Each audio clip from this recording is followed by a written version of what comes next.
You finished your first draft. You cleaned it up a little. You've passed it off to some beta readers, and you've gotten feedback.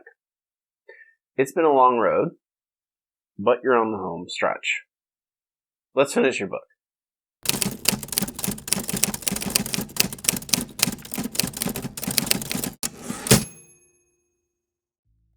You've got notes from your beta readers. Some things they liked, others they didn't. What do you do with that feedback? You have to do some algebra here. You have to figure out what can be fixed, what can't be fixed, and what's working as intended. This can be tricky because you've got to parse what needs fixing and what doesn't. If you peg something as a problem and every single reader agrees with you, then fix it. Easy to identify. If they think it's fine, then reread what you think is the problem and reevaluate. They might bring up a new problem. Again, reread, reevaluate, and decide if it needs fixing. Because there will be things that they don't like that you do. The buck stops with you, at least right now, and if you decide if something is a problem or not. Some things can be fixed. Some things, however, are intrinsic to your novel and can't be changed, at least not without changing the identity of your book. You have to decide if you want to do that. This is when I think back to manipulation, one of my very first videos. How do you want your audience to feel at every step along the way when they finish your book? Let that guide you when you're not sure. What do you want your book to be? Some problems are cut and dry, but some will decide the identity of your book. You decide that. No one else. So that's your next step. Fix what problems the beta readers helped identify. Hopefully this won't take too long. But then again, it might. It'll vary from book to book, and after some experience, you'll be able to identify these problems earlier. But for now, it takes as long as it takes. This will be the last big step, but for me, it's not the hardest thing, the thing I dread the most. The thing I dread the most is the final step of our journey, what I described back at the beginning of this as micro revisions. Your book is now structurally sound. It makes sense from beginning to end, with satisfactory character arcs, the theme, and the tone. That makes sense. But there's still a problem. Your words are a mess. The last step is about cleaning them up. Luckily for you, this step is much, much easier than it used to be. With the advent and proliferation of grammar software, cleaning up your words is easier than ever. It's still really, really hard, though. Before I begin, let me address if you should get an editor or not. The short answer is, I don't know.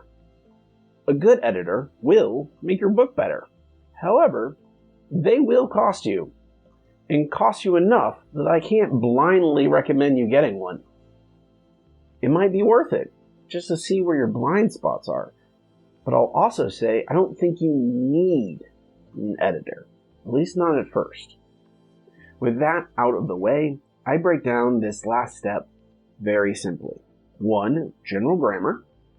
2, sentence and clause length. 3, echoes. And 4, the final proofread. Now, if you ask someone else, they'd say something different. They'd throw in extra steps, or take some out. And they wouldn't be wrong, necessarily. But this is what I've identified as necessary. Like everything else, use this as a starting point and deviate when it makes sense for you. I use Pro Writing Aid grammar software, mostly because it works with Scrivener. Keeps my workflow fast. Grammarly is the most popular, and there are a slew of others. most of them will accurately correct improper grammar as best as they can. So the first pass here is just letting that software do its thing. Read through your book and see what changes it suggests. It will typically err on the side of the rules versus what might sound correct. And that's my biggest piece of advice regarding using writing software versus an editor. Writing software has rules and will follow them. You have to know when to override the software, because if you follow its advice the whole time, your writing will have every ounce of its soul taken out of it. It will be like reading something a machine wrote. And it might be grammatically correct, but it will feel lifeless. So don't just click the accept change button over and over again. Read it and mull every change in your mind. Again, remember, what do you want your book to be? So, fix your grammar problems, your misspellings, and your typos. On to number 2. I read and I count how long my sentences are. If there are more than 2 sentences in a row with the same number of clauses, I change them.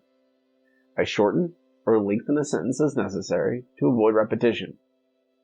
Readers notice when you settle into a repeating pattern with your sentences, and it's best to avoid it unless, again, you're trying to make a point with it. 97% of the time, I change it. It can feel awkward at first, but you're really just rearranging your thoughts. Try and say the same thing in a slightly different way. Sometimes it's best to just cut a sentence entirely. Number 3. Echoes are the bane of my existence. I hate this step with the fire of 1,000 suns. But it has to be done. Echoes are words repeating in close proximity to each other. An example. One of your characters is carrying a pistol, and it's important in a scene. So you use the word gun, and then pistol. But then you might go back to gun again. Unless the repetition is the point, you want to avoid it when possible. So you replace the word with revolver, or weapon, or you get the idea. The software makes this much easier, but it's still a slog. This requires the most patience and attention on your part. I don't worry about proper nouns, and I largely ignore it for dialogue, because guess what? Most people end up repeating themselves when they speak. It's natural. Remember what I said about blindly following the rules. It matters here too. Finally, number 4, proofreading. Read your book to yourself, out loud. The entire thing, front to back. Pay attention the entire time.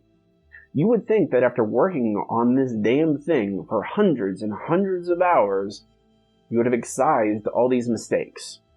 You'd be wrong. You will still find typos, and missing commas, or periods, or quotation marks. You'll have attributed dialogue to the wrong character. Dozens of different things. Read through, fix them.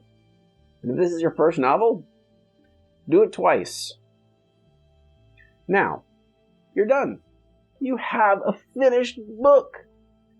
What do you do with it? That is a gigantic topic that I'll break down in my next video. I'm Robbie Darman. If you liked this video, give it a thumbs up. If you really liked it, click subscribe. Thanks for watching. Until next time, be seeing you.